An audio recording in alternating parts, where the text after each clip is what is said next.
Boa noite, estamos num canal alternativo.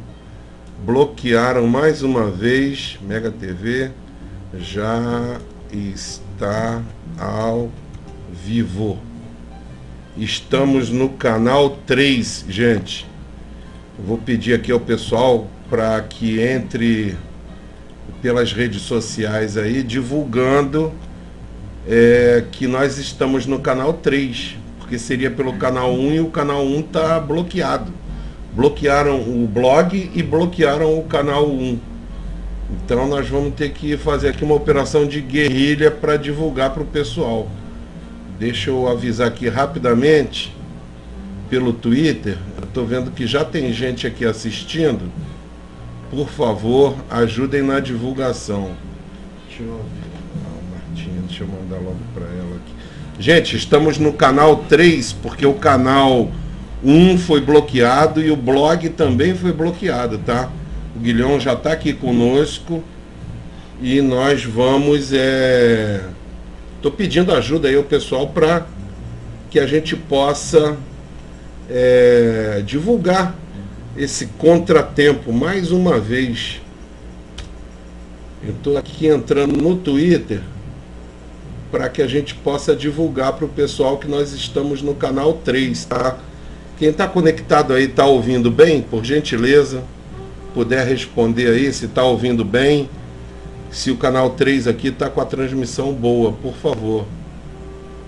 Deixa eu pegar aqui, como é que eu vou fazer para informar? Ah, daqui. Eu vou pegar o link para o pessoal poder...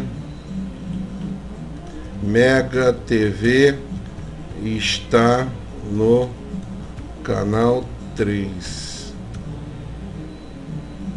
Mega TV está ao vivo no canal 3. Enquanto não tivermos a nossa tranquilidade... Opa, boa noite, João Alexandre. Tudo bem? Tá tudo ok? Beleza. Ajude a divulgar aí pelo Face, pelo Twitter, onde tiver contato, porque o pessoal estava aguardando o canal 1. E nós tentamos o canal 1, mas está bloqueado. E, inclusive, o Face, eu mandei até para duas pessoas aqui. Eu mandei errado para sua esposa e para minha esposa. Deixa eu colocar ali de volta para informar qual é o link. Qual é o link? Avisa ela lá, por gentileza. Eu estou mandando para ela. Já mandei o novo, Já mandei o link novo. É o segundo. Estou mandando o link aqui para o pessoal, para que saibam que nós estamos no canal 3, tá?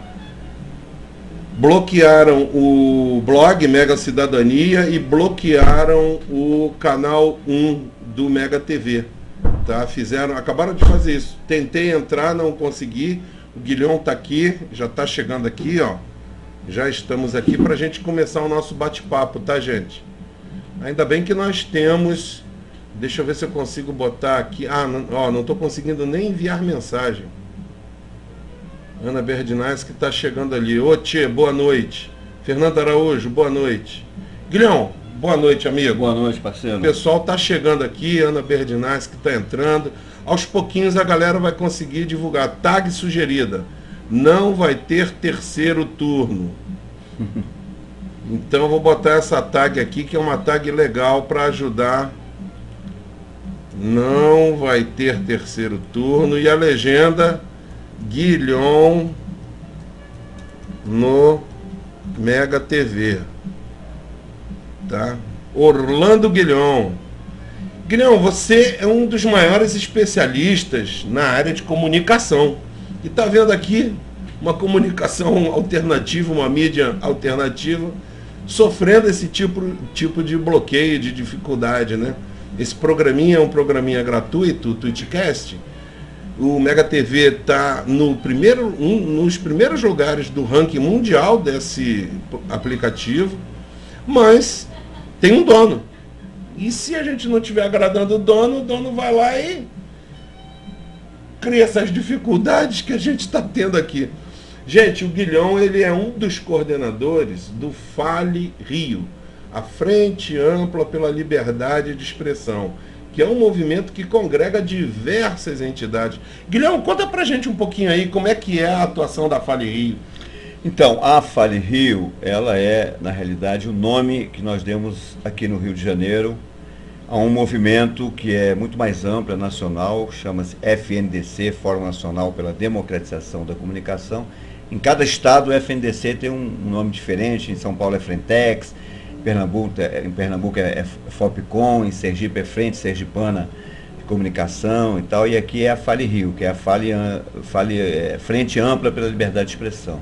Ela junta sindicatos, ONGs, movimentos sociais, blogueiros progressistas, comunicadores populares, rádios comunitárias, TV comunitárias, rádios públicas, enfim, ativistas dos mais diferentes caminhos da luta pela democratização da comunicação. Eu costumo dizer que a luta pela democratização, ela tem duas grandes vertentes. Uma, a vertente institucional, que é projetos de lei, políticas públicas, marcos regulatórios, né, que nós tivemos já alguns avanços nessa área, mas temos ainda muito a caminhar, principalmente a lei mais geral da comunicação, o que a gente chama de marco regulatório da comunicação. Mas ela tem também o que você acaba de fazer aqui, ao vivo e a cores, que é a chamada guerra de guerrilha. Né? Você democratiza a comunicação com novas leis, lutando contra o monopólio e tal, mas quando você lança um jornal popular, quando você faz um jornal sindical, quando você monta uma rádio comunitária, quando você monta uma TV na web, quando você cria um canal da cidadania, quando você faz um blog progressista, isso também é uma forma de democratizar a comunicação. E diga-se de passagem, às vezes, é uma forma até mais eficiente. As eleições acabaram de mostrar, nós derrotamos, as pessoas dizem, a Dilma derrotou a Aécio e tal. Não, a Dilma não derrotou a Aécio, não, isso foi fácil. A Dilma derrotou um negócio muito mais complicado do que a Aécio. Aliás, todos nós que nos perfilamos do lado democrático, popular, de esquerda e tal, no segundo turno, nós derrotamos o grande oligopólio da mídia comercial brasileira, né, capitaneado pela Rede Globo, mas das grandes redes privadas no Brasil, que jogaram pesadíssimo, para desconstruir a candidatura da atual presidente da República e apostaram todas as suas fichas no candidato adversário, que é um candidato com perfil retrógrado, conservador, neoliberal, que era o Aécio. Quer dizer, eles manipularam a mídia, o Aécio perseguiu jornalistas e blogueiros em Minas Gerais, estudos do Manchetômetro, estudos do Observatório da Mídia mostram que a mídia dava sempre muito mais matérias negativas sobre a Dilma do que sobre o Aécio. As matérias do Aécio eram muito mais positivas, né? E culminou com aquele episódio lastimável, se é que a gente pode chamar assim, daquela capa anacrônica, né? Absolutamente absurda da Veja, que foi uma tentativa de golpe à democracia 24 horas antes do processo da votação do segundo turno. Isso mostra o poder dessa mídia, né? Foi importante também perceber, e tem matérias que falam nisso, que se não houvesse as redes sociais, que se não houvesse a internet livre, etc e tal, que não é tão livre assim, nós estamos vendo aí, nego bloqueia, nego seleciona conteúdos e tal, nego diminui a velocidade em rede, quer dizer, o Marco Civil da Internet que nós aprovamos, ele ainda não está totalmente em vigor, né? Ainda tem uma série de coisas que precisam avançar na questão da neutralidade da rede. Mas é a existência ainda da internet e do acesso cada vez maior à internet que tem permitido isso que eu chamo de contra-informação, de guerrilha da informação, né? São os blogueiros, são os canais alternativos, são as rádios comunitárias e tal, que fazem esse contraponto. Não fosse isso, e possivelmente a presidente Dilma Rousseff teria perdido essa eleição. Então a nossa luta da Fale Rio, do FNDC, tem tudo a ver com esse momento que nós estamos vivendo. Eu acredito que essa questão da democratização da mídia, ela finalmente entrou para valer na agenda política do país. O João Alexandre Jesus já está aqui, o Fernando Araújo também, o Che Zé Guevara, que é um anônimo igual o Stanley Burburinho. Mais um cara, Ana Berdinasky, Márcio Lopes, de Patativa, que disse o seguinte: não adianta trollar o blog, ele sempre volta, não vai ter terceiro turno. E a Ana Berdinazzi, que também registrou ali às 21h08. Vou falar boa noite outra vez para divulgar. Gringa Brasília, em Grande Gringa. A Gringa está em Londres, Guilhão. Está nos acompanhando de lá. O Elson Almeida também dando boa noite lá para a Gringa e para a gente aqui. O Gustavo Andrade está divulgando o blog dele, que é o blog do Andrade. Blog do Andrade.simplesite.com.br, pedindo para a gente dar uma olhadinha. Pode ter certeza, Gustavo, a gente vai dar uma lida assim e divulgar, porque o objetivo nosso é dar amplitude a todos nós. Ana Berdinazzi, que hoje liberdade de expressão, rádios, TVs comunitárias, que é o assunto que a gente vai aprofundar aqui com o Guilhão. E o Márcio Lopes, hoje a Globo falou na lei dos meios, Globo sentiu batata assando. E ele dá uma risadinha ali. Guilhão, sobre isso aí eu quero te perguntar o seguinte. Recentemente, né, eu vi um documento da Fale Rio que estava colocando lá, né, que dentre os temas mais importantes tem a desconcentração das verbas oficiais da publicidade, SECOM, né, que tem a caneta poderosa lá, a banda larga gratuita de qualidade, apoio às TVs e rádios comunitárias, que você já falou, e o marco regulatório. Eu queria que tu falasse um pouquinho dessa coisa que a grande imprensa, a velha imprensa patronal, sempre coloca o seguinte: estão querendo censurar. O que é isso? Olha, esse é um debate antigo, né? A imprensa comercial sempre defendeu a tese que qualquer tipo de regulação da mídia é igual a censura. Isso não tem sustentação. É olhar para o resto do mundo, gente. Nós não queremos nada no Brasil assim muito revolucionário e socialista, não é? É a revolução burguesa liberal, tá certo, gente? Nós queremos aquilo que já existe no Canadá, na Itália, nos Estados Unidos, na França, na Inglaterra, né? Assim, duas coisas importantes. Regular a mídia, é preciso regular a mídia. Todo país civilizado, capitalista, avançado, tem leis.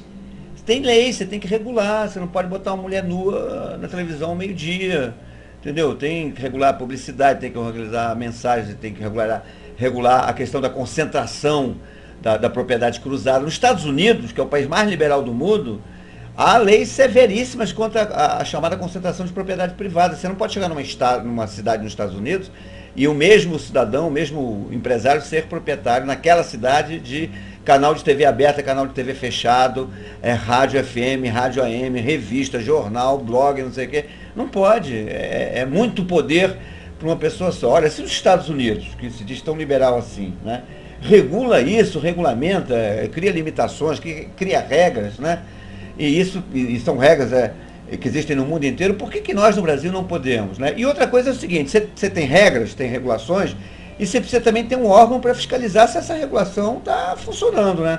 Você tem o FCC nos Estados Unidos, você tem o Ofcom no Reino Unido, na Inglaterra, você tem a entidade francesa, logo agora que me fugiu o nome, mas que também fiscaliza lá na França, você tem a Autoridade Nacional do Audiovisual na Argentina, você tem em Portugal, você tem também um órgão fiscalizador. Todos os países que têm regulação e órgão fiscalizador dessa regulação.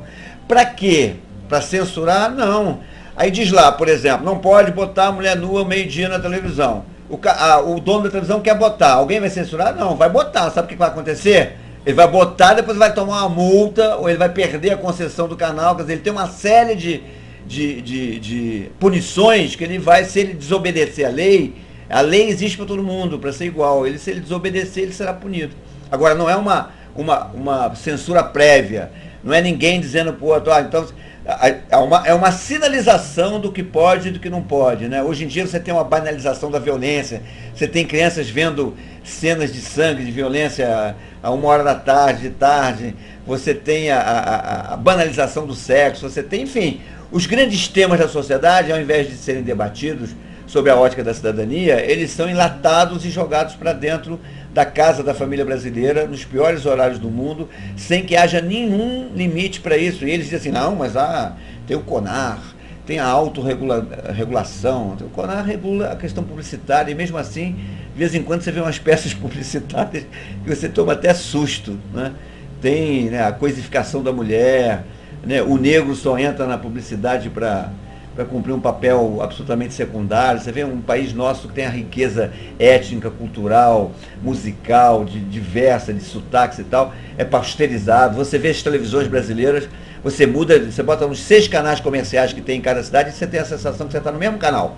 É plano americano, é pensamento único, é um formato de empacotamento de programas, é um conteúdo. A Globo chega a ser engraçada, ela tem programas de debate que ela chama 2 debatedores que não debatem, porque quando você vai ver, os 2 pensam basicamente a mesma coisa, entendeu? Então, quer dizer, você exclui determinados campos de pensamento da televisão, chama sempre as mesmas pessoas para repetir a mesma coisa, a mesma lenga-lenga. Você tem certeza que o Brasil, eu costumo dizer, o Brasil não se vê na TV, não se escuta no rádio, não se lê na mídia impressa no Brasil. Nós queremos uma lei, não é para censurar, nós queremos uma lei exatamente para expressar a liberdade. Liberdade de expressão significa mais vozes, todas as ideias, todas as cores, nas televisões, nas rádios, na mídia impressa, ou seja, mais gente falando. O direito à comunicação, que está lá no capítulo 19 da Declaração Universal dos Direitos do Homem, ele é um direito de ir e vir, é um direito duplo, né, ele tem duplo sentido. Não é só o direito do cidadão ter acesso à informação de maneira passiva, ele fica então parado na televisão e ele recebe aquele pacote de informações que ele vê pela televisão, ou que ele escuta pela rádio, ou que ele lê nos jornais impressos. Não. O cidadão, ele também é produtor de conteúdo, ele quer produzir informação.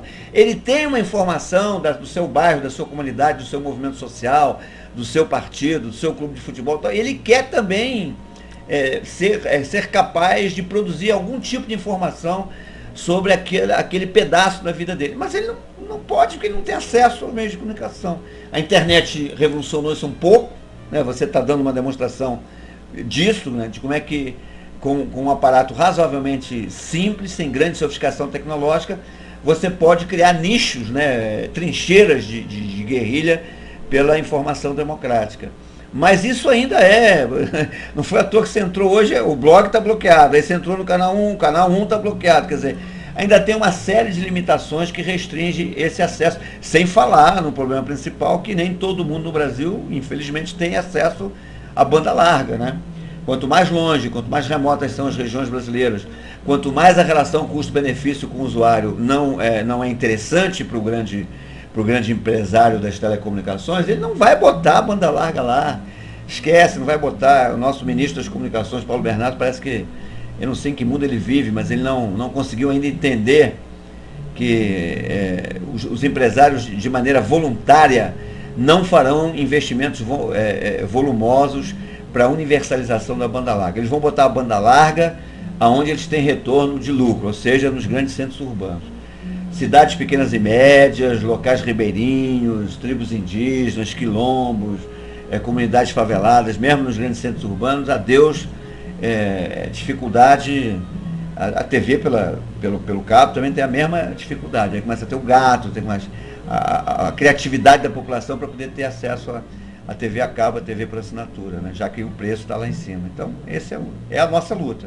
O Sérgio Ricardo acabou de entrar aqui também. A Linei Dias, o Elson Almeida estava dizendo que a Zumalta, que é uma grande amiga nossa, não estava conseguindo acesso, porque o blog, o Mega Cidadania, também está com algum problema, que eu vou ver depois o que aconteceu. E aí, como o Guilhão estava falando, nós fizemos aqui um esforço concentrado, entramos no canal 3, nós temos 5 canais, e começamos a divulgar como podíamos, né? Para que as pessoas pudessem acessar. A Elisângela Almeida está dando boa noite. O Valdenildo Bezerra, regular a libertinagem de imprensa. Aí quem mais está ali? Linei Dias, João de Barros, já falei. O Luiz RJ, daqui do Rio, pergunta sobre o processo sobre a Veja. O Luiz Flávio, tem uma moedinha virtual, aí a galera bota a moedinha ali para ajudar. A Zumalta já chegou, ó, e registrou que o site não está permitindo acesso. Ana Berdinaschi, censora, não contempla todas as opiniões. A Mainstream tem que investir na TV Brasil. E a Júnia Moreira, não consegui entrar na sua PagPay, acho que foi atacado. Eu também acho, Júnior, eu só vou saber isso depois que terminar aqui a transmissão. E a gringa dizendo, muito boa explicação do Guilhão. Pergunta, não acha que o governo tem o dever de informar mais? Sim, então, tem dois problemas. Bom, além de que o governo, mais do que o dever de informar, ele tem o dever de abrir esse debate na sociedade. O fato é que, infelizmente, nas duas gestões do governo Lula e na primeira gestão da presidente Dilma, não houve coragem suficiente para enfrentar o grande poder midiático do oligopólio, da Rede Globo, das grandes redes de televisão no Brasil. Então, esse debate ainda é uma dívida que os governos têm, o Estado brasileiro tem com a sociedade. Para além disso, o governo precisa fortalecer a sua comunicação estatal de governo, principalmente através de um assunto que o Alexandre tocou aqui, chamada de paga-se verbas publicitárias, né, num valor exorbitante para as grandes cadeias de televisão, rádio e mídia impressa no Brasil, inclusive para revistas como a Veja, que acabam tentando derrubar o próprio governo e tal. E se faz uma comunicação, mesmo usando milhões de reais para fazer essa comunicação de Estado, de governo, uma comunicação fajuta, uma comunicação de segunda categoria. Eu fiquei muito impressionado nessa campanha, porque eu trabalho com isso, eu me considero uma pessoa razoavelmente bem informada, e eu fiquei embasbacado de saber ao longo da campanha, à medida que a campanha da presidente Dilma ia avançando, um volume de dados e informações sobre as realizações do governo Dilma, que eu, como militante do PT, como fui dirigente, enfim, fundador, eu não sabia, não tinha acesso a essas informações, e eu não leio só o Globo e só vejo a TV Globo, eu tenho acesso a blog.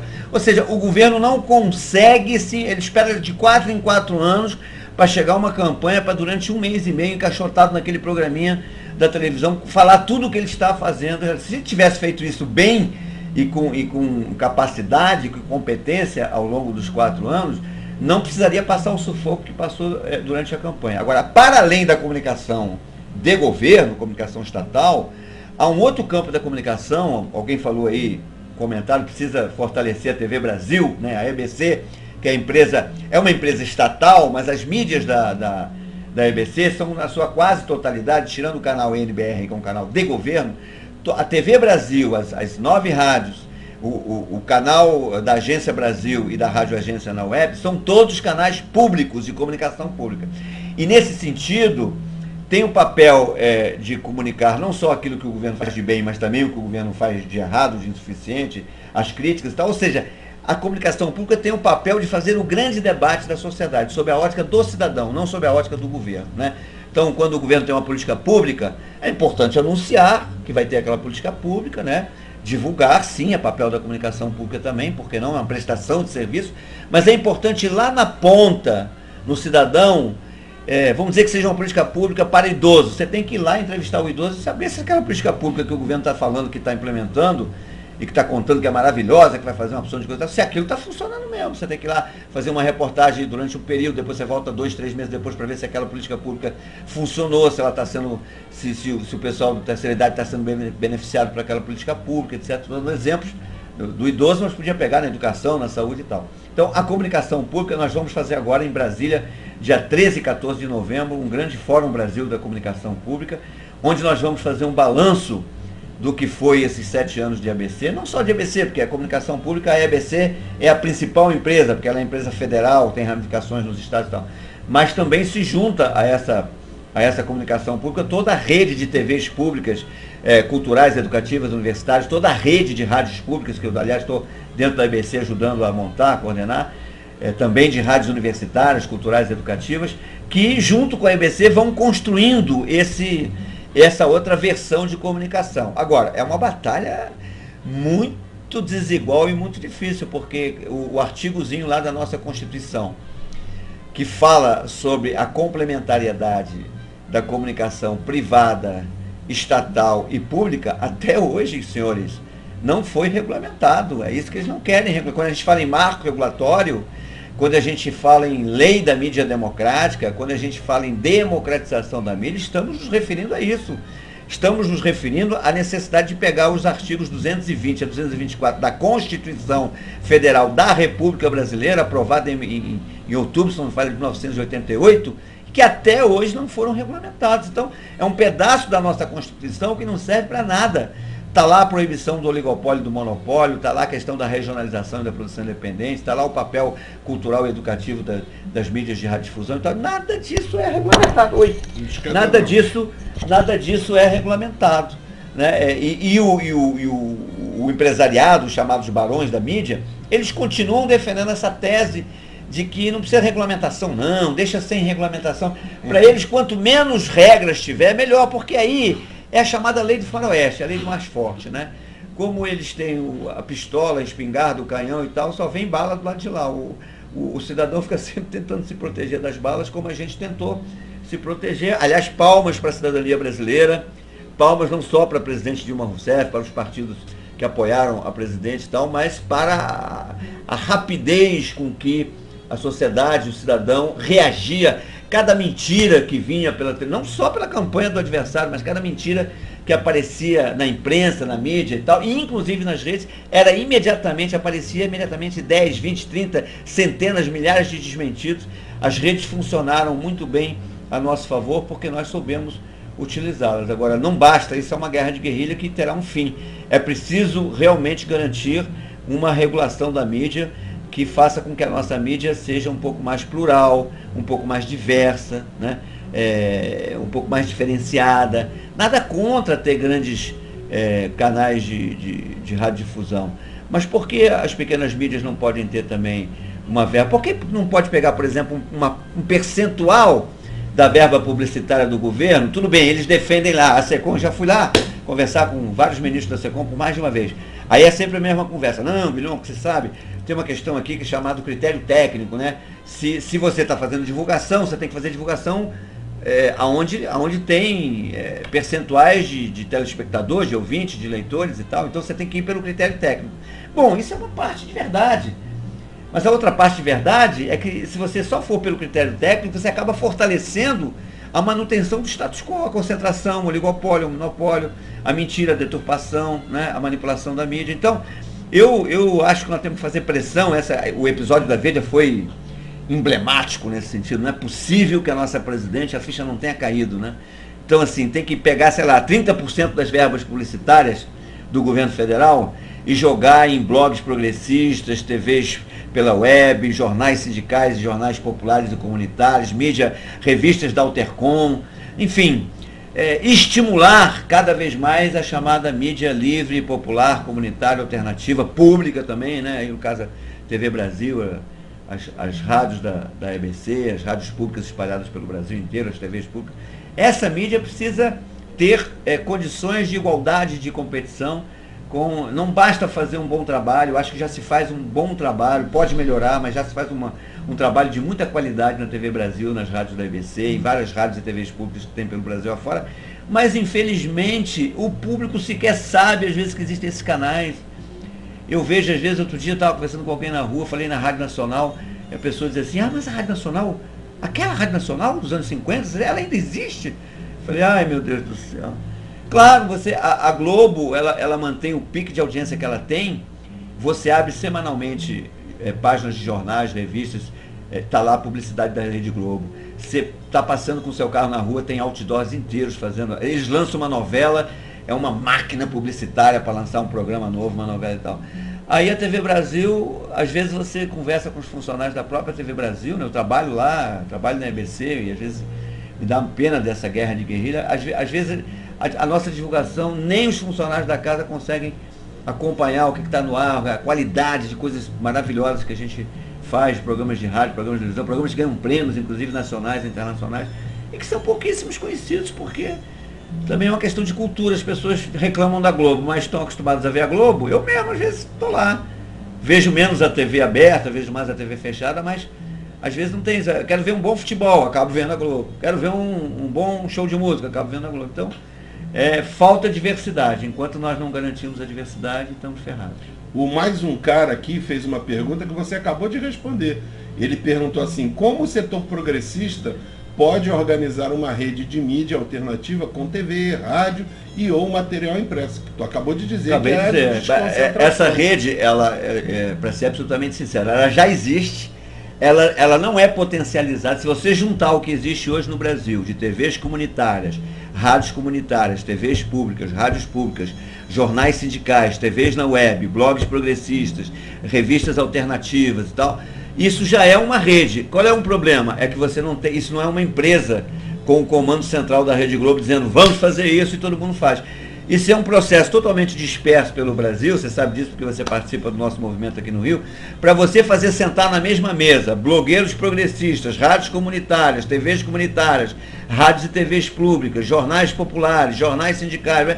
Isso é um parto, é uma costura institucional. Todo mês a gente, aliás, vou aproveitar aqui para falar ao vivo e a cores, esta terça-feira, galera que está nos ouvindo, não percam, no Sindicato dos Jornalistas, na cidade, na Cinelândia, Rua Evaristo da Veiga, número 16, 17º andar, teremos uma grande plenária do nosso movimento, do FNDC, Fale Rio, que é um comitê do FNDC aqui no Rio de Janeiro, para discutir as nossas lutas, as nossas campanhas. A começar por essa campanha maravilhosa, que nós já estamos com ela na rua há mais de ano, que é um projeto de lei de iniciativa popular por uma lei de mídia democrática, exatamente isso que a gente chamava antes de marco regulatório das comunicações. Nós ficamos 12 anos esperando que o governo federal fizesse um projeto e nos chamasse para discutir. Aí fomos enrolados, adiaram. Nunca, o ministro Paulo Bernardo prometeu isso várias vezes, nunca fez. Aí a sociedade se cansou, falou, sabe o que mais? Vamos nós mesmos aqui na sociedade, juntamos mais de 400 entidades, durante 2 anos ficamos debatendo isso e formulamos um projeto de lei. Ele é perfeito? Não, possivelmente ele tem falhas, ele deve ter insuficiências, ele pode ser aperfeiçoado num debate do Congresso Nacional, em audiências públicas, né, em consultas públicas e tal, mas ele é um projeto bem avançado, ele copia muita coisa de uma das leis mais avançadas do mundo nessa área, que é a lei do audiovisual e da regulação da Argentina, né, da democratização dos meios lá da Argentina, chamada Lei de Meios. Ela avança sobre outros aspectos aqui no Brasil, mas é uma lei bastante bacana. Agora, o que acontece? Para ela ser, não é aprovada não, para ela ser encaminhada formalmente, discutir, a gente pode pegar qualquer deputado federal nosso, amigo nosso, e encaminhar lá, vai morrer no escaninho da Câmara, lá da segunda comissão lá de Justiça, não sei o quê, eles vão engavetar. Para obrigar todos os partidos, as bancadas a fazer o debate público, que é isso que nós queremos, porque nós não temos a ilusão que vai vencer apenas o nosso lado, nós somos donos da verdade, o nosso projeto é maravilhoso e ele vai ser aprovado na íntegra. Não é isso. Nós sabemos que a sociedade brasileira ela é também multifacetada. Há outros interesses além do interesse dos trabalhadores, dos setores populares e tal. As eleições mostraram isso. Foi uma eleição muito complicada, muito difícil, uma votação ali, né, pau a pau, ganhou por 3,2% dos votos e tal. Então, temos que ouvir também, negociar e vamos ser obrigados a fazer concessões. Mas pela primeira vez vai haver uma coisa que nunca houve no Brasil, se a gente conseguir fazer essa lei chegar lá, que é fazer o debate sobre a lei, o debate sobre o conceito de liberdade de expressão no seu amplo caminho institucional. Bom, como é que nós precisamos fazer isso? O projeto de lei de iniciativa popular está na Constituição. É quando a cidadania se organiza, fica cansado lá de esperar que o Congresso faça as coisas, e a própria sociedade faz o projeto da ficha limpa. Foi assim que surgiu. Foi para a rua, colheu mais de 1.400.000 assinaturas, é isso que a gente precisa colher. Nós ainda estamos muito no início, nós devemos ter talvez 200.000, deve ter muito mais assinaturas, porque essa campanha é uma campanha difícil de fazer, porque as pessoas levam a ficha para colher a assinatura, depois não te devolvem. Aí fica na casa das pessoas, nas entidades, nos sindicatos, nos movimentos, mas deve ter muito mais. É possível que a gente já tenha até mais de 500.000 assinaturas. Mas na sede do FNDC nós temos mais ou menos 250.000 assinaturas. Nós precisamos chegar a 1.400.000 assinaturas para esse PLIP, como a gente costuma chamar, Projeto de Lei de Iniciativa Democrática, para obrigar o Congresso Nacional. Aí vamos fazer que nem a ficha limpa fez, levou lá aqueles caminhões de material, né, de planilhas de pessoas, cidadãos assinando o projeto, e obrigou a debater, conseguiram inclusive aprovar a ficha limpa. Então, nós queremos isso, queremos que nos próximos 4 anos haja no Brasil um grande debate sobre a regulação da mídia no Brasil, tentando regulamentar, principalmente se vocês lentem no site www.fndc.org.br ou o nome da campanha é... Ai, meu Deus, eu acabei de esquecer, mas daqui a pouco vou me lembrar. Para expressar a liberdade. Chama-se .org.br. A campanha para expressar a liberdade tem como seu principal instrumento de agitação, de propaganda, de organização da nossa luta, exatamente o projeto de lei de iniciativa popular pela mídia democrática. Ele está espalhado pelo Brasil inteiro, são mais de 400 entidades, né?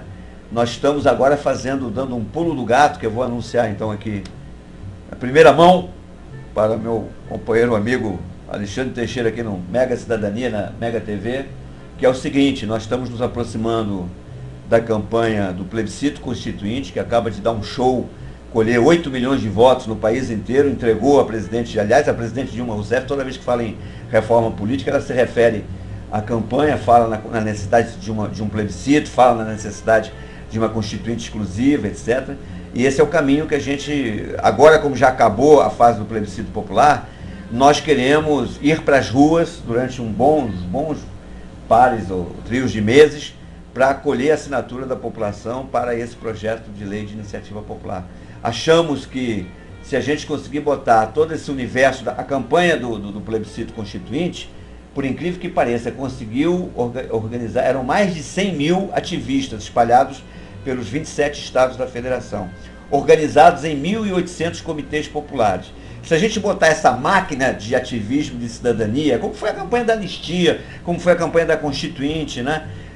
Se a gente colocar essa máquina a serviço dessa luta da democratização da comunicação, eu não tenho a menor dúvida, pode demorar 3, 4, 5, 6 meses, mas antes da metade do ano que vem nós teremos conseguido colher 1.400.000 assinaturas e vamos criar um constrangimento para esse novo Congresso que vem aí. Nós vamos obrigar esse Congresso a fazer, mesmo sabendo que ele é majoritariamente conservador, que houve um retrocesso, elegemos menos trabalhadores, menos mulheres, menos jovens, etc. Mas nós vamos conseguir fazer com que esse debate seja feito. E aí, meu irmão, seja o que Deus quiser, vai ser muita manifestação de rua, muita pressão popular para obrigar o Congresso a aprovar pelo menos uma regulação. Ela não precisa ser 100% o que a gente quer, mas ela precisa avançar naquilo que é essencial. Por exemplo, acabar com a propriedade privada, por exemplo, acabar com o monopólio, o oligopólio da Rede Globo de televisão, das grandes redes. Por exemplo, fazer isso que o Alexandre falou aqui, dar uma parte da publicidade, das verbas publicitárias oficiais para os órgãos, as mídias chamadas mídias populares, comunitárias, livres, alternativas e públicas, por exemplo. Não é uma coisa do outro mundo, isso é algo que já existe em vários outros países. Existem projetos de lei, por exemplo, acho que há um projeto de lei da deputada do PCdoB de Pernambuco, Luciana Santos, maravilhoso, que circula no Congresso, já que propõe exatamente isso. Aqui no Rio de Janeiro também tem uma deputada do PCdoB, que é da enfermeira Regiane, que tem um projeto de lei que trata do mesmo assunto no plano estadual. Então tem vários projetos, projeto da Jandira Fegali sobre regionalização da produção jornalística e cultural da TV, né? Nós temos que conjugar, tivemos uma vitória na lei da TV por assinatura, tivemos uma vitória na lei do Marco Civil da Internet, mas precisamos avançar agora em outras leis e principalmente na lei da mídia democrática, que nós chamamos de Marco Regulatório das Comunicações. Olha só, nós temos aqui a participação da galera. Vamos dar uma pequena atualizada aqui, Guilherme. Olha só, o Sérgio Wendel está dando boa noite, mais um cara já foi respondido, Jacinto Cardoso também. Eu estou lendo ali, 21h22, hein? Estamos às 21h42, vou dar uma atualizada rápida aqui. Fernando Santos, para tu anotar aí, Guilherme, para responder, ó. Ele pergunta sobre a banda larga. Já tinha que ter. O que foi feito da Telebrás? A Júnia botou o link nosso para ajudar a divulgar. Maria Luísa Lavenere, dando boa noite. Alessandro Simas. Paulo Bernardo é um dos poucos, entre aspas, bons petistas da Veja. Eu concordo também contigo, meu amigo. Boa definição. Gustavo Andrade. O que o Guilhão acha dessa suposta compra da TIM? Seria um monopólio? Ou seja, estamos perguntando ali da Telebrás e da TIM, hein? Vou dar mais uma avançada porque nós temos aqui pelo menos mais uns 80 comentários já registrados aqui para você. Gente, não vai dar para ler tudo, mas eu vou tentar dar essa atualizada, tá? Quem mais está aqui? Marcel Nakayama. Deus é petista. Zumalto entrou, botou uma moedinha. Gustavo Andrade, a Anatel deve permitir esse tipo de fusão de operadoras do Brasil, ele está se referindo lá à coisa da TIM. Mais audácia em relação à TV Brasil, torná-la uma BBC dos trópicos, fala o Alessandro Simas. E a Elisângela Almeida, são necessárias ações que responsabilizem e controlem o poder da mídia. O Tchê colocou aqui o seguinte, exclusivo, Rafinha Bastos detona Lobão e anuncia o festival Reaça Palula, reaçada, Reaça Palula 2014, que está no Diário do Centro do Mundo. Ele está fazendo a referência a um post que está lá. A Elisângela Almeida, a mídia carrega valores ideológicos, interesses sociais e partidários, que foi o que o Guilhão já acabou de falar aqui. Parafati, lá de São Paulo, Ricardo Parafati. Regulação econômica da mídia, lei do direito de resposta já. Outro assunto, hein, Guilhão, para tu falar. Direito de resposta, como é que está isso? Linei Dias, não vai ter segundo turno, audiência zero, que começa amanhã.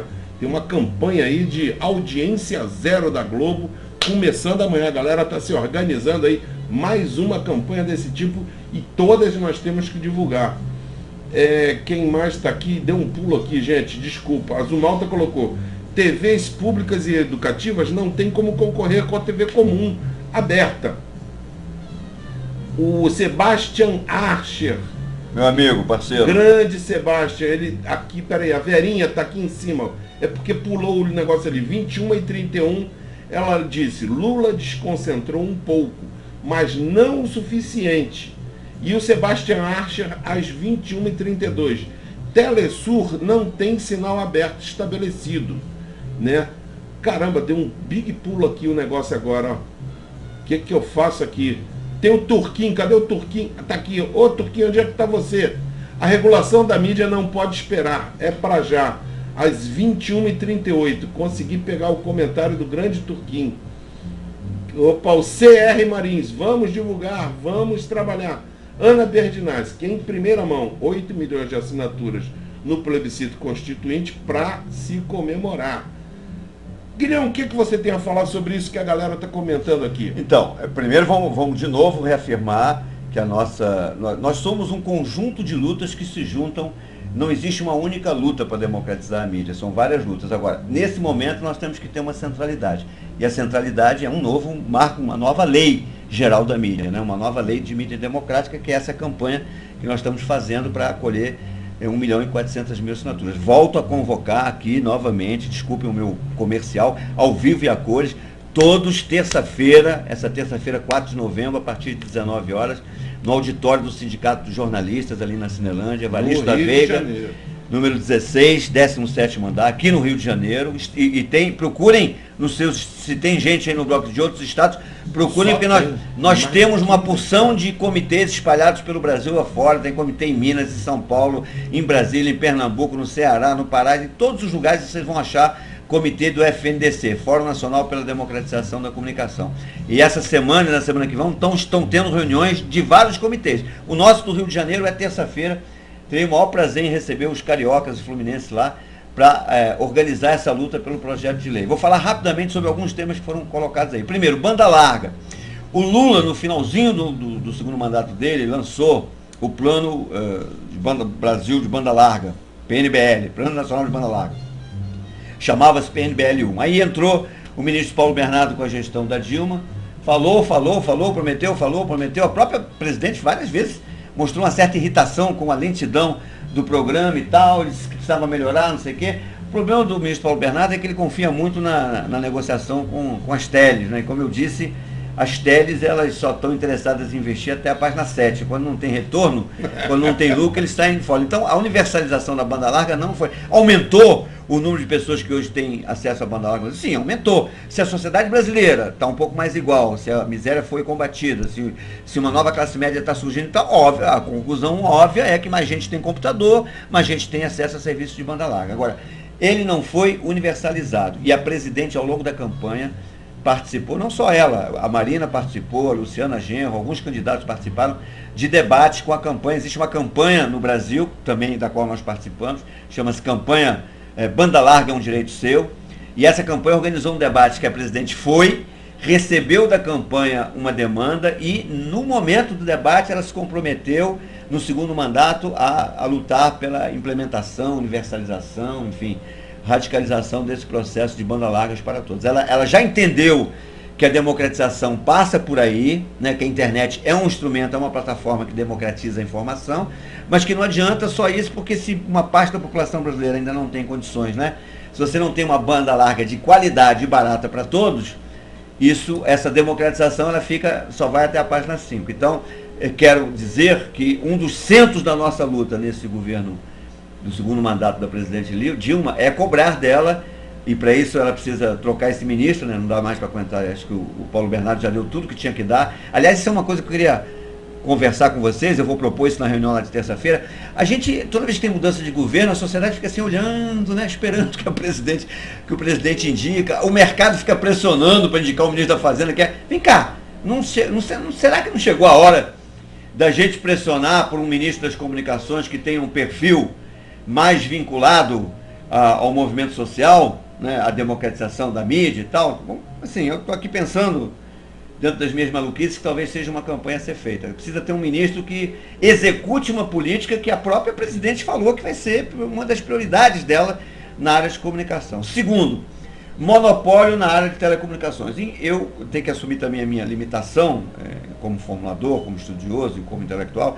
Eu não sou dos quadros do movimento o que melhor entende da área de telecomunicações. Você tem o Gilberto Gindre, do Intervoz, você tem o Márcio Patusco, do Clube de Engenharia, você tem o professor Marcos Dantas, da UFRJ, você tem o Marcelo Miranda, do Instituto Telecom, você tem quadros competentíssimos que trabalham com essa questão. Mas, assim, eu, mesmo sendo apenas um cidadão comum, eu só diria o seguinte, sobre essa questão de fusão e tal. As operadoras prometem um serviço que não entregam para o consumidor. Você vai em qualquer PROCON do Brasil, nas listas de reclamação de qualquer PROCON no Brasil, pode ver lá, se eu dou minha cara a tapa, primeiro lugar é a operadora, depois vem banco, depois vem companhias de transporte, de ônibus, mas em primeiro lugar dos PROCONs de todo o Brasil são as companhias operadoras de telefonia, telefonia celular, etc. Então, assim, acho que o problema prometeram com a privatização que haveria mais competição e tal, será? O Gilberto, leiam no blog do Gilberto Gindre, que é um dos melhores quadros do movimento, falando sobre esse assunto. Ele tem estudos. Repete o nome dele aí devagar. Gustavo Gindre. Ele tem um blog muito bom e ele é especialista nessa área, faz estudos, escreve muito bem sobre o assunto. Essa semana mesmo ele postou 1 ou 2 textos sobre essa questão da Oi, da fusão, enfim, da TIM, essas coisas todas, da crise que está no mercado, e as falcatruas, as declarações absolutamente contraditórias e fantasiosas do ministro Paulo Bernardo, que diz que não, que vai ter competição, que não sei o quê, aí faz o leilão, faz o quê, não aparece ninguém, não é nada disso, vai cada vez mais correr para o monopólio, né? Eu espero que a presidente Dilma deu uma trauletada no meio do mandato dela, já uma primeira trauletada nas operadoras, mas não foi suficiente. As operadoras se acham. Aliás, o Gindre é muito bom quando ele lembra o seguinte: olha, a gente tem medo um pouco do poder da radiodifusão, poder da Globo e das grandes emissoras de radiodifusão. Gente, vocês não fazem a menor ideia do que é a entrada no mercado, na área de produção e distribuição de conteúdo das operadoras de tele e das multinacionais que estão vindo aí, né, disputar esse mercado, assim. Aí a Globo fica desse tamanho, bem pequenininho. Então, assim, preparem-se, galera, porque a batalha nos próximos 4 anos será uma batalha de Davi contra Golias. Olha só, você falou... Última coisa que alguém falou foi comunicação pública. Sim, concordo, acabo de falar, vai ter um grande Fórum Brasil de Comunicação Pública no Congresso Nacional. Ele está sendo organizado pela Frente-Com, que é uma frente a favor da liberdade de expressão, coordenada pela deputada do PSB de São Paulo, Luísa Erundina, nossa grande companheira guerreira, que está à frente dessa luta lá no Congresso Nacional. E queremos sair desse encontro entregando à presidente reeleita da República um documento sintetizando os grandes desafios para o fortalecimento da da comunicação pública. Pode sim, a comunicação pública pode ser, não pode nesse marco regulatório que está aí hoje, mas se tiver um marco regulatório que defina o campo da comunicação pública melhor, e dê verbas, e dê prioridades e tal, pode sim. Olhem para a comunicação pública no mundo, vejam o poder de uma BBC, vejam o poder de uma rede como a TV França e a Rádio France, de uma RAI na Itália, etc., né, RTP em Portugal, quer dizer, Rádio Nacional, TV Nacional Espanhola, TV Espanhola, TVE, são a RPR e a PBS norte-americana, os dois maiores programas de notícias escutados nos Estados Unidos são todos dois da RPR, são programas das rádios públicas, não são as rádios privadas que estão no topo da audiência. Nós podemos disputar topo de audiência. Agora, o governo, os governos brasileiros, eles precisam olhar para a comunicação pública, né? Não sei se isso está claro, eu acho que para o presidente Lula estava claro, porque ele deu força para a criação da EBC. Não vejo a mesma intensidade por parte do governo Dilma com relação à comunicação pública. Às vezes a sensação que eu tenho é que o Palácio do Planalto olha para a EBC um pouco como se fosse prestação de serviço governamental, está preocupado com comunicação de governo, que também é importante, NBR, programas como Café com o Presidente, enfim, cada vez mais precisam ser bem feitos e tal. Mas a comunicação pública não é isso. A comunicação pública é algo muito mais sofisticado, tem que dar voz ao cidadão. O cidadão comum, que não tem voz na grande mídia comercial e privada, precisa ter o seu espaço na comunicação pública. Isso só será feito quando a EBC tiver uma dimensão igual à da BBC Londrina. Tudo bem, alguém pode dizer, pô, mas Guilherme, a BBC nasceu em 1922. Mas tá bom, mas a EBC só tem 7 anos. Que tal a gente marcar como parâmetro, assim, 2022, né? 2022 a BBC Londrina vai comemorar 100 anos de vida, né? E nós aqui vamos estar já bem mais adiantados. Que tal a gente tentar chegar em 2022 com uma EBC, com a força que tem a BBC de Londres? Eu acho que seria maravilhoso. Olha só, a Cássia, você pediu e a Cássia Reis já botou ali o link do fndc.org às 21h39 e a Bubuzinha logo depois botou o endereço do Para Expressar a Liberdade. A galera aqui interativa. Né? Eu não estou muito acostumado, eu sou da velha guarda, eu não estou muito acostumado com essas tecnologias, eu estou meio impressionado aqui com o teu trabalho. O pessoal me falava, dizia, não, Alexandre, tem um programa, eu falei, não acredito não, agora eu acredito. Não é brincadeira, o pessoal está linkado mesmo e responde no ato, cara. Na hora, o Guilherme, o Tchê botou que a ex-senadora Ideli Salvati, que versaria sobre a publicação de projetos eletrônicos de iniciativa popular. O C. Marins, vamos divulgar, pedindo para divulgar o que a gente está fazendo aqui. A Estela Mendonça, dizendo, muito bom ouvir Guilherme sobre a regulação da mídia. E a Ana Berdinaski, Sebastian Archer reproduziu o endereço para ficar consignado ali nas redes, dia 4/11, terça-feira, 19 horas, Sindicato de Jornalistas no Rio, plenária. Isso. Já está registrado e rolando pelas redes. Isso, quanto mais gente levar é melhor, gente. Avise os amigos, todo mundo. Verinha, quero te apresentar, é a nossa decana, mora em Teresópolis, é bisavó, mas eu chamo de Verinha. Está em todos os programas com a gente. O Rodrigo Neto, botou o seguinte, já é possível, ele faz uma pergunta, usar a tecnologia WiMAX nos municípios para uma internet popular? Confesso a minha ignorância, não sei o que é isso não. Hein? Eu vou fazer esse cursinho semana que vem. Aí a gente avisa. Vou ligar para os meus gurus do movimento. Tem um tal de WiMAX aí que entrou na rodada. O Tchê também botou o link para Expressar Liberdade e o Turquim, que é o nosso líder, um dos grandes líderes que fomos atingidos pelo Aécio nas redes sociais, que o Aécio processou 66 pessoas. Estou sabendo, acompanhei. E o Turquinho é o nosso guru que acompanha ali. Eu também estou na lista. Perfeito. E o Turquinho é o líder. Aliás, é uma honra estar na lista. Não estar na lista depois encontro. Né? Tem que estar na lista. Já tinha gente até pedindo, eu também quero entrar nessa lista. E o Turquinho colocou o seguinte, PMDB vai ter que ceder à voz popular. Não ao golpe do PMDB. Isso. Tá? E caramba, deu um... Olha, falando isso, eu vou soltar uma aqui, estou soltando como cidadão, claro. Mas hoje me passou isso pela cabeça. Por que a gente não se mobiliza?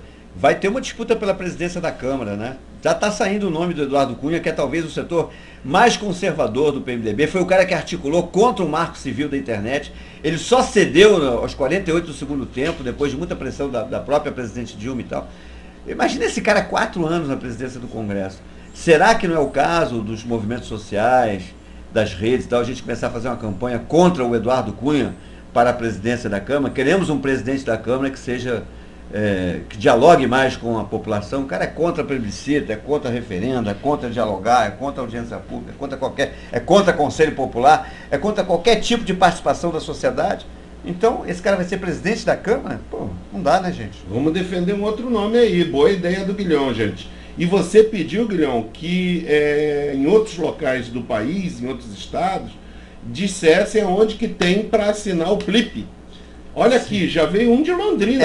Olha, primeira coisa, se vocês entrarem nos 2 sites que nós estamos divulgando aqui, o do FNDC e o da campanha para expressar a liberdade, na primeira página dos 2 sites tem um link para baixar todo esse material. Tem o PLIP na íntegra, são 30 e poucas páginas. Depois tem uma página única que é um resumo do PLIP, para quem quer entender qual é o conteúdo do PLIP, mas não tem saco de ficar lendo muitos artigos e tal. Depois tem um panfleto e depois tem a folhinha, que essa é que é mágica, a folhinha de coleta de assinaturas, que cabe umas 10 ou 12 assinaturas naquela folhinha. Então todo mundo pode baixar, imprimir na sua impressora e sair coletando assinaturas dos amigos, dos familiares, dos vizinhos, dos colegas de trabalho, dos companheiros de militância, enfim. Se todo mundo fizer isso pelo Brasil afora, milhões e milhões de pessoas, nós vamos coletar 1.400.000 assinaturas rápido, gente. E o Marcelo Moreira diz aonde tem lá em Londrina, que o pessoal já fez isso que tu está propondo. Tá aqui, ó. É lá na Universidade Tecnológica Federal do Paraná, UTFPR. É na Avenida dos Pioneiros 3131, Bloco E, primeiro andar, em Londrina, no Paraná. Tá? Porque, percebam, qual é a facilidade? Para acessar o material, não precisa ir a lugar nenhum. Você vai no seu computador, linka ele com uma impressora e baixa. Então você não precisa de alguém te dar esse material. Essa é a primeira coisa que facilita na campanha. A segunda já é um pouco mais difícil. O que as pessoas perguntam? Eu colhi aqui assinaturas, o que eu faço com essas assinaturas? Aí você tem 2 possibilidades. Ou você manda por correio para a sede do FNDC, e aí você vai ver no link qual é o endereço lá em Brasília e tal, muita gente está fazendo isso, ou você vai procurar um ponto de apoio no seu estado, e aí tem vários sindicatos. A CUT, por exemplo, ela está de cabeça nessa campanha, significa mais de 1.000 sindicatos que são cutistas. Você abre os sites dos sindicatos, estão lá, a campanha está lá, o material está lá, eles estão colhendo assinaturas e tal. Então você procura um sindicato cutista na sua cidade, a CTB também está nessa campanha, tem várias centrais sindicais, e aí você entrega lá e esse material, cedo ou tarde, vai chegar. Tanto que eu falei, olha, eu acho que a gente tem uns 200.000 já recolhidos, mas deve ter muito mais nas entidades, nas universidades, nas ONGs, nos movimentos, nos sindicatos, nas centrais, que não voltaram para a nossa mão, porque essa campanha ela tem 1 ano e meio que ela está rolando pelas ruas. Então ela está muito bem divulgada, capitalizada, mas a gente não conseguiu ainda uma estratégia de recolhimento das assinaturas. A gente precisa investir mais nisso. Olha, faça as assinaturas, mas devolva a folhinha com as assinaturas, porque se você colhe 20, 30, 50 assinaturas e guarda em casa, não adianta nada. Como é que a gente vai juntar? A gente precisa juntar isso na sede do FNDC para poder um dia entregar no Congresso Nacional e pressionar o Congresso. O Odair Rigold, às 21h48, colocou o seguinte: pensaram em 64, esqueceram que existem as redes sociais. E o Ricardo Parafati, às 21h49, colocou uma questão interessante. Ele é lá de São Paulo. Dilma se comprometeu a ligar todas as cidades à fibra ótica. Universalização. Isso. Como é que está isso, Guilhão? Então, ele não está. Ela se comprometeu. Na realidade, isso estava no projeto do PNBL 1 do Lula, no finalzinho de 2010, na virada de 2009 para 2010, quando o Lula lançou esse projeto, mas o ministro Paulo Bernardo sentou em cima desse projeto. Né? Alguém perguntou, e a Telebrás? Pois é, a gente tinha pensado, na versão do projeto Lula, a Telebrás seria uma grande operadora desse processo de implantação de fibra ótica. Já na gestão do Paulo Bernardo, durante o governo Dilma, a Telebrás foi meio que minguando, tem um papel meio secundário, ela não está com essa pujança toda. Agora, nesse debate que nós fizemos com a presidente Dilma como candidata, ela foi pressionada, né?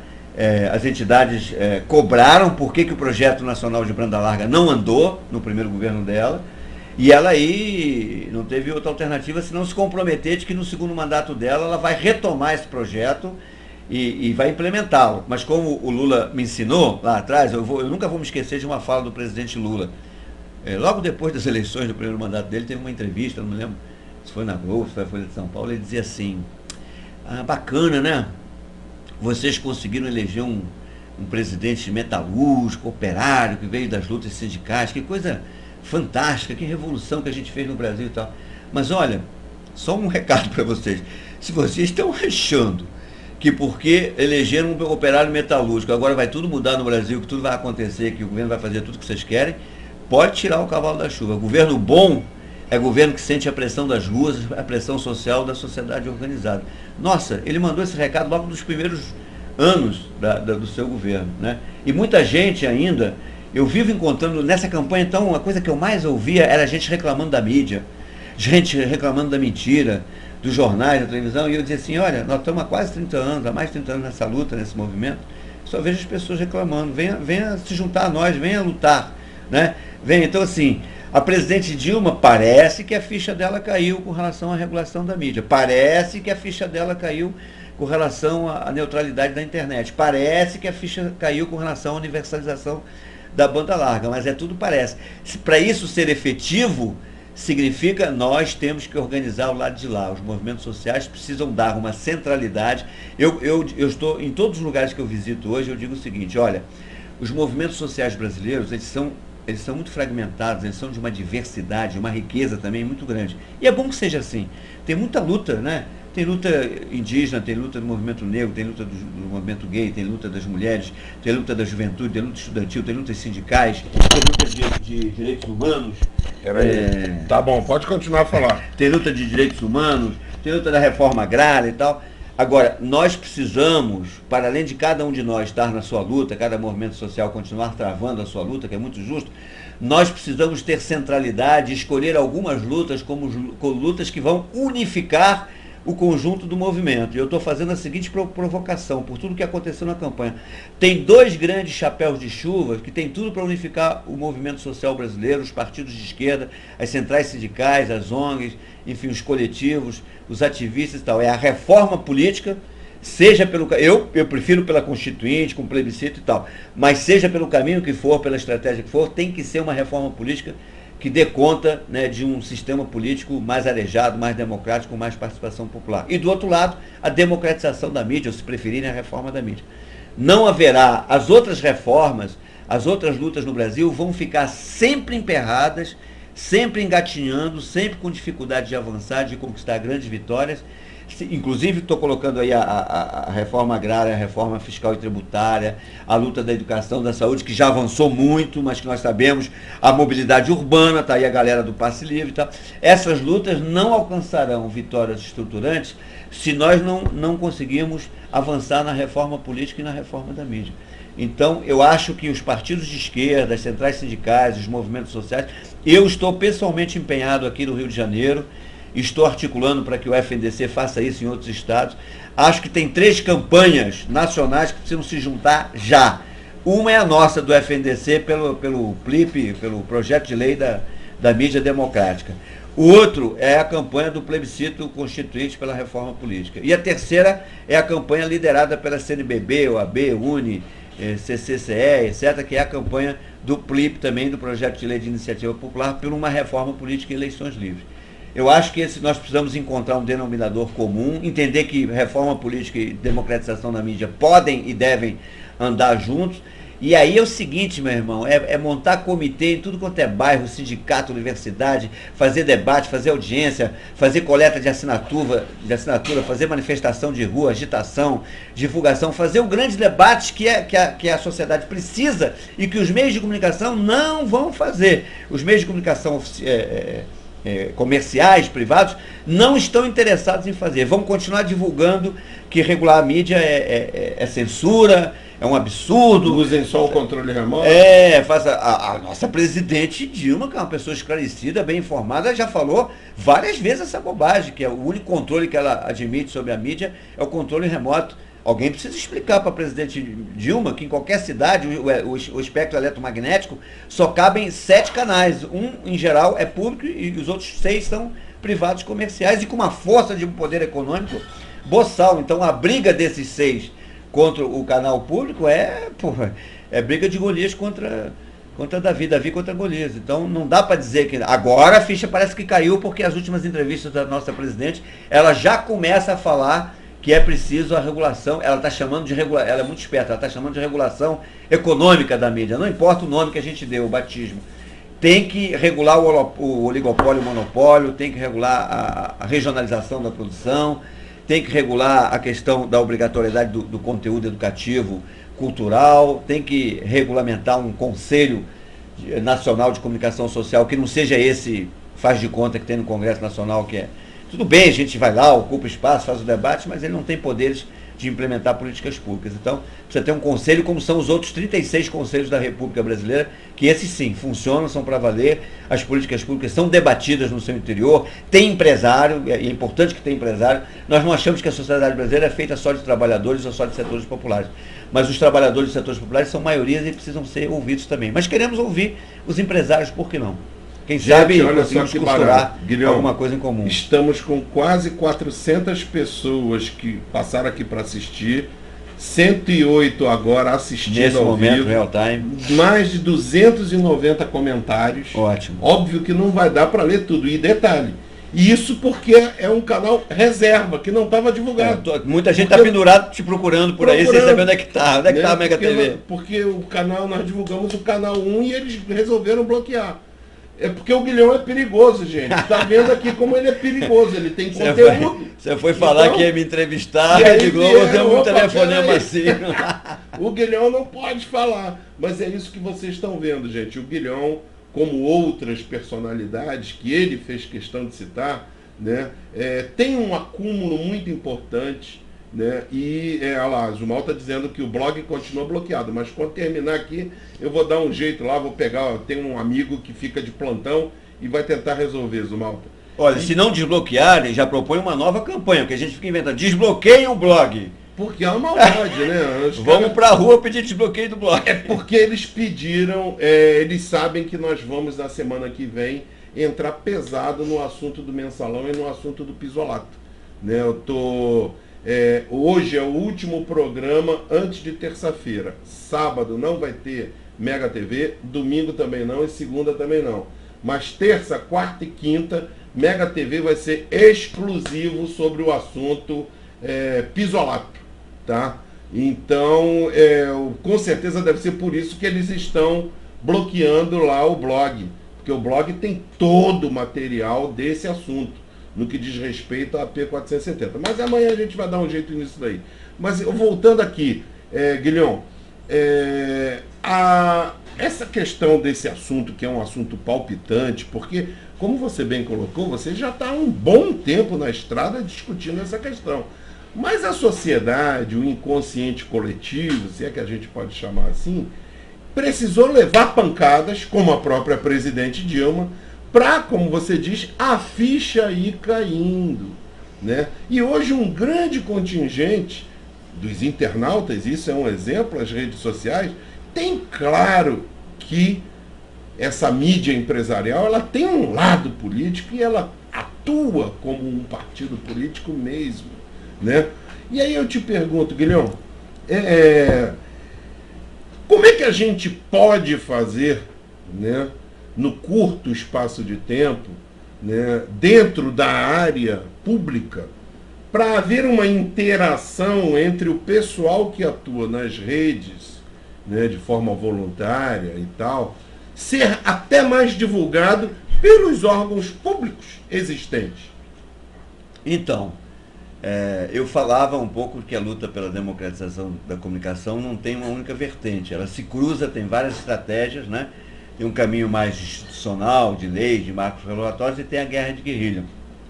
Eu acho que o que já é feito, né, eu estou dizendo no sentido da mudança dessa cultura que é majoritariamente dominada pelos meios de comunicação. Nós podemos avançar e ganhar seguidores e abrir a cabeça e corações e mentes de muita gente usando os nossos blogs, as nossas redes, as nossas rádios e TVs comunitárias, mas também a área pública.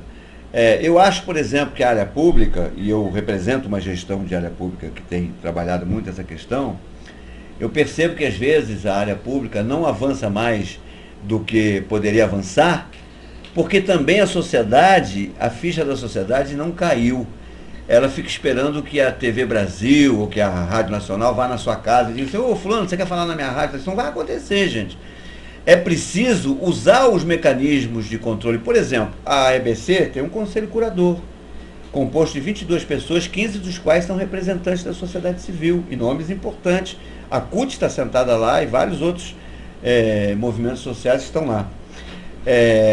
Existe uma ouvidoria na EBC. As pessoas, o ouvinte, o telespectador da TV Brasil, o ouvinte das rádios da EBC, o internauta dos blogs da EBC, eles frequentemente ligam, mandam e-mails para a ouvidoria dizendo: não gostei desse programa, quero que tal movimento social seja ouvido e tal. Então, respondendo a sua pergunta, acho que a mídia pública, eu estou falando na EBC porque é talvez a principal mídia pública, mas em torno dela gira um conjunto de redes de televisões públicas e de rádios públicas, ela precisa ser mais questionada, no bom sentido. Não é jogar pedra na EBC, é reconhecer, bom, bacana. Aliás, anunciando aqui, a EBC acaba de completar no dia 24 de outubro, na antivéspera da eleição, ela completou 7 anos de vida. E acho que eu estava vendo o balanço da empresa outro dia, acho que ela caminhou muito nesses 7 anos, se a gente olhar para trás e pensar assim: poxa, a BBC vai completar 100 anos, né? E a gente quer que a EBC seja igual à BBC. Não vai ser. Você não consegue andar 100 anos em 7. Mas eu acho também que a EBC deixou de caminhar mais celeramente nesse diálogo com a sociedade, porque a ficha da sociedade não caiu ainda. A ficha da sociedade continua achando que comunicação pública... Aliás, eu vivo falando isso nas minhas palestras.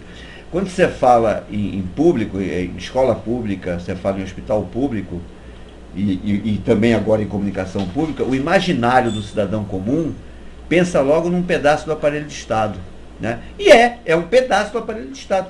Mas não é só isso. A escola pública e o hospital público são da população. Então a população tem que se interessar como é que o dinheiro é investido ali, como é que se dá o processo de concurso público de contratação, se os equipamentos foram comprados com licitação, se não houve desvio de recurso público, né? Se não há crimes médicos sendo cometidos, se o público é bem atendido nas filas e tal. Então você tem que se... Estou falando de um hospital, mas podia falar de uma escola, de uma universidade. Então isso vale também para a TV pública, para a rádio pública, para os canais públicos, né? A EBC precisa ser mais monitorada de fora para dentro, precisa ter mais a força do cidadão através da ouvidoria, através do serviço de escuta do cidadão, através das audiências públicas que a EBC, que o Conselho Curador da EBC realiza, através das próprias reuniões do Conselho Curador, né, tem canais de comunicação com o público. É preciso que o cidadão comum conheça melhor a sua própria mídia pública, entenda aquilo como propriedade sua do cidadão e passe a cobrar dos gestores da EBC um diálogo maior, para que o cidadão comum apareça mais na tela da TV Brasil, na programação das rádios e nos blogs da Agência Brasil e da Rádio Agência. Guilhom, nós estamos aqui, olha só, parece que começou ainda agora, 1h e 15 minutos de papo, né? Começamos exatamente às 21h, são 22h16, né? Eu já falei para a galera que sábado, domingo e segunda não teremos Mega TV, mas na terça, quarta e quinta vai ser intensivo sobre a P470, tá? Então, até para a galera ajudar a convocar também para terça-feira, né? Está à tua disposição, eu queria que você desse um recado. Nós fizemos um exercício nesse período que o Mega TV estava direto, vai ser a primeira interrupção que nós vamos ter desde o dia 31 de agosto, que nós ficamos direto até hoje, né? nós sempre fizemos um exercício. Imagine que aquela galera que estava ano passado fazendo reivindicações, indo para as ruas e tal, mas isso era na época antes de votar. E eu fiz uma pequena adaptação nessa pergunta, vou adaptar para você também. Guilherme, imagine que aquela galera que foi para as ruas, né, chegasse aqui e falasse assim: Guilherme, mas a imprensa, a velha imprensa, ela faz a cabeça do povo mesmo? É necessário se organizar e ter um contraponto? O que você responderia? Eu não tenho a menor dúvida, essa é a nossa luta há mais de 30 anos. Né? Nós assistimos durante alguns segundos, talvez quase um minuto na televisão outro dia, no dia da vitória da presidente Dilma, no momento em que ela estava fazendo o seu discurso de agradecimento lá no hotel em Brasília, aconteceu um fenômeno que nunca mais as pessoas vão poder esquecer, porque ela foi transmitida ao vivo e a cores para todo o Brasil, por ironia, não pela rede pública só, não, por todas as redes comerciais e privadas, que foi uma massa de ativistas e militantes berrando, gritando do auditório: o povo não é bobo, abaixo a Rede Globo. Essa palavra de ordem se ouviu nas manifestações de junho do ano passado. Nós já fizemos manifestações na porta da Globo, no Rio, em São Paulo, em várias capitais, e voltaremos a fazer. E acho que ela traduz, claro que a nossa luta não é só contra a Globo, é contra um sistema, é contra uma política, né? Mas eu não tenho a menor sombra de dúvida que o sistema comunicacional brasileiro, privado e comercial, que está implantado nesse país há décadas, ele é muito nocivo para o exercício da cidadania. Ele não deixa que as ideias circulem, ele não deixa que haja contraditório de opiniões, ele não alimenta a diversidade de fontes, ele não aposta na pluralidade de notícias, né, de feições programáticas, ideológicas, num país tão rico, tão diversificado quanto nós somos. Então eu acho que se nós não entendermos que a comunicação e, portanto, a democratização da comunicação é um item importantíssimo da cesta básica da cidadania, tão importante quanto terra, trabalho e liberdade, nós não avançaremos na radicalização da democracia brasileira. Ninguém quer fazer uma revolução armada no Brasil hoje, não é isso que está se propondo.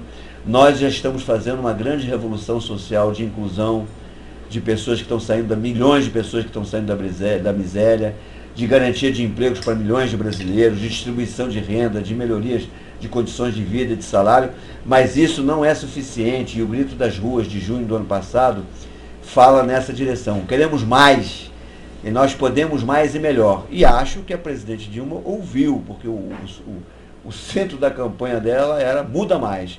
E é só isso que a gente quer cobrar da presidente nos próximos 4 anos. Muda mais, nós queremos mudar mais. Confiamos na presidente, esperamos que ela possa escolher um ministério de melhor qualidade do que o anterior, do que este que está agora terminando o seu mandato. Gente mais qualificada para ajudá-la nessa tarefa. Mas mais do que isso, nós aprendemos a lição que Luiz Inácio Lula da Silva já nos ensinou. Nós iremos para as ruas, várias vezes, de várias maneiras, para as ruas e para as redes.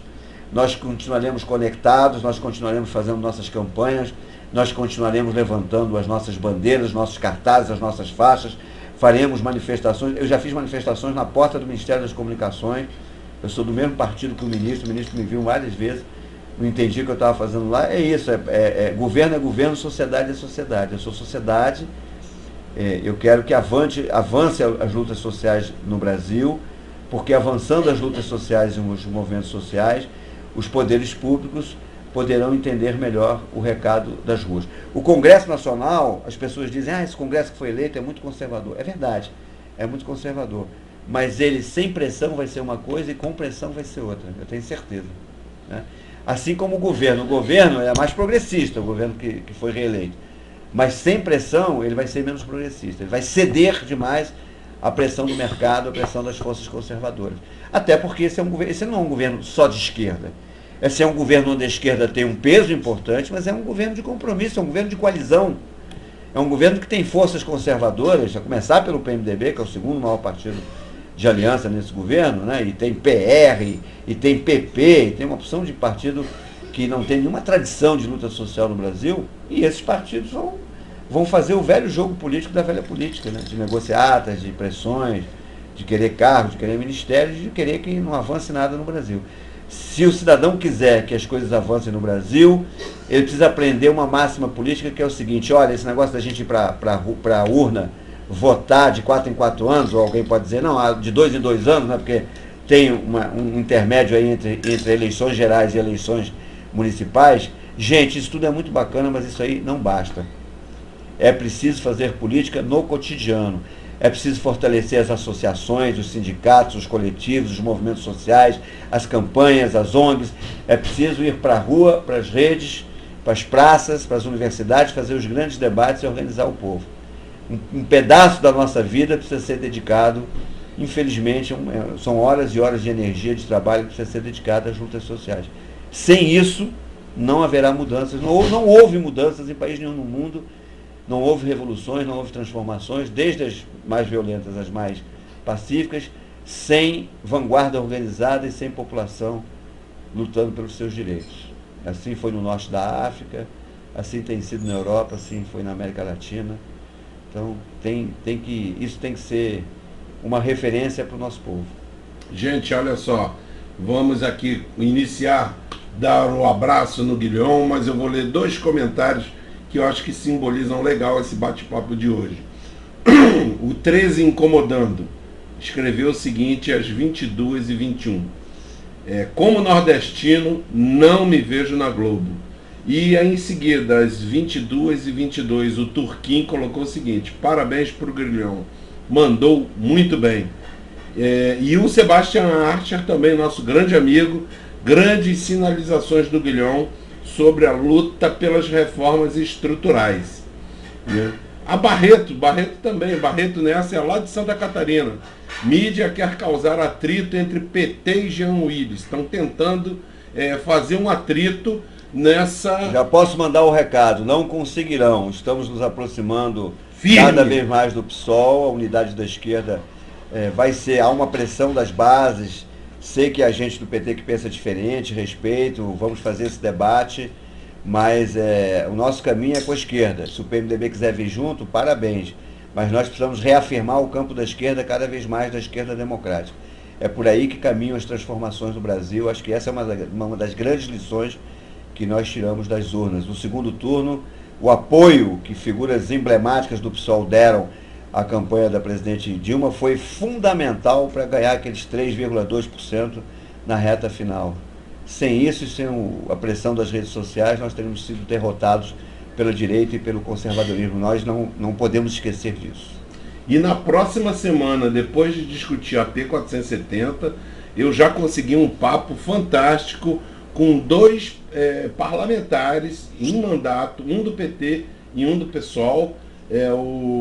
Aquele que foi do PT, o vereador Eliomar Coelho e deputado estadual Raimon. Né? Os dois, Eliomar que acabou de ser eleito deputado estadual. 2 grandes quadros e que apoiam o nosso movimento PSOL, aqui no Rio de Janeiro. Eliomar Coelho, que é do PSOL, e o Raimon, que é do PT. Os dois toparam bater um papo ao vivo aqui no Mega TV para discutir exatamente sobre esse assunto da aproximação e da consolidação. Ótimo. E a gente está, como o Guilherme está dizendo, fazendo aqui o nosso trabalhinho de formiguinha de mostrar para o resto do Brasil que é por aí. Nós temos que nos unir pela esquerda.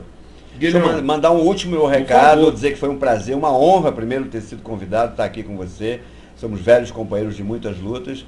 Não conhecia a beleza, a singularidade desse teu trabalho. Eu sou da velha guarda, tenho uma enorme dificuldade. Estou aprendendo a mexer no Face, ainda não consegui entrar no Twitter, é uma complicação, mas estou aprendendo, estou avançando nisso. Estou maravilhado aqui com esse teu trabalho. E quero novamente lembrar aos que são do Rio de Janeiro, terça-feira à noite, reunião no Sindicato de Jornalistas. E galera, vocês que são de outros estados, procurem, se já não estão, procurem o mais rápido possível os comitês do FNDC nas capitais, aí nos estados de vocês, porque tem comitê já formado em todos os estados, para organizar, ajudar na organização quem tem blog, quem tem site, quem tem TV na web, quem tem jornal popular, e mesmo quem não tem nada, tem a sua força, a sua garra como ativista, como cidadão. Cheguem junto, porque quanto mais os nossos comitês forem fortalecidos pelo Brasil afora, Mas o nosso... Olha o exemplo do MST, o que se transformou o MST como movimento social brasileiro, que hoje ele é criticado pela direita, pela mídia, mas a única coisa que eles não ousam dizer é que o MST não tem representatividade. O dia que o FNDC tiver metade da representatividade que o MST tem no Brasil inteiro, a direita vai sentar na mesa para discutir regulação na mídia com a gente.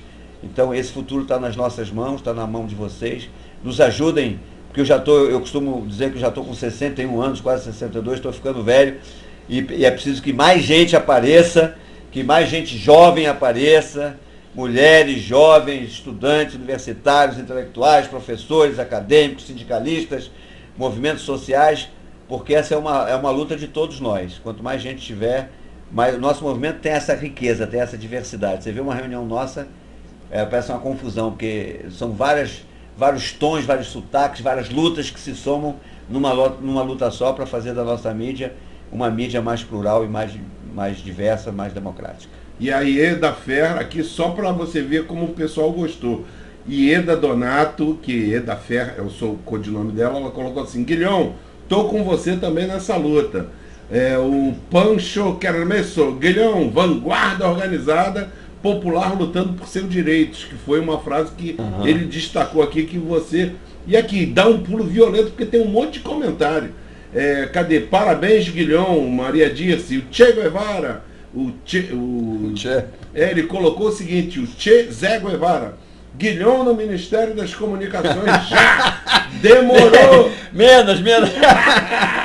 Vamos dizer que eu estou fazendo campanha, não? A galera está dando a Olha, já que você está falando, temos, só para citar, temos quadros de primeira linha, de frente, para citar os do PT, né? Alessandro Molon, no Rio de Janeiro, Jorge Vittar, parlamentar, Walter Pinheiro, lá da Bahia, Luiz Erundina, do PSB de São Paulo, Jandira Fegali, do PCdoB do Rio, nós temos a Luciana Santos, do PCdoB de Pernambuco, nós temos no campo da esquerda excelentes nomes para assumir um Ministério das Comunicações alinhados com esse campo do lado de cá. Com o nosso compromisso. Com o nosso compromisso. A Verinha, parabéns, Guilhom, foi uma excelente palestra. E olha, saiu pulando aqui, parabéns, iluminou muitas coisas para mim. Entrevista se faz assim, valeu. E teve uma aqui que eu achei bacana, porque ela estava perguntando quem era você, e ela terminou falando assim: vixe, você fala o que eu penso. Uma menina aqui, a Suzy Cruz. Verdade, eu falei isso, a esquerda tem que se unir. A Suzy Cruz lá embaixo, eu não li, não li aqui de público. Ela disse assim: quem é Guilhom? Aí agora ela veio e falou assim: caramba, ele está falando o que eu penso. E disse agora: verdade, eu falei isso. Isso aqui é o bacana aqui. O Cello está dando aplauso, o cobertor do Pig está encolhendo, está falando Zeca 13. Galera, terça-feira a gente está de volta. Tivemos aqui mais de 450 comentários, mais de 515 pessoas. Olha lá, subindo, mais de 120 estão aqui. Muito bacana. Eu vou pegar, vou salvar isso, que isso fica gravado. Esse canal não era o nosso canal que foi divulgado, esse era o canal reserva, né? Deu um pânico aqui na hora que eu estava ligando, eu falei: não é possível, censura de novo, né? Mas eles tentam, derrubaram lá por enquanto o blog Mega Cidadania. Daqui a pouco ele volta, amanhã já deve estar no ar de volta, né? Não é questão de pagamento, podem ter certeza que é perseguição, que eu já perguntei para minha mulher: pagou lá os 20 merréis que tem que pagar lá umas 20 pratas? Tá pago, não é isso, é perseguição sim, mas a gente vai resolver. Então terça-feira a gente está de volta, Guilhom. Grande abraço. Foi um prazer e uma honra bater um papão contigo aqui. Estou à disposição. Tá? Toda vez que precisar voltar, voltaremos. Nada melhor do que ter esse papo nesse nível como a gente está conseguindo manter aqui no Mega TV, né?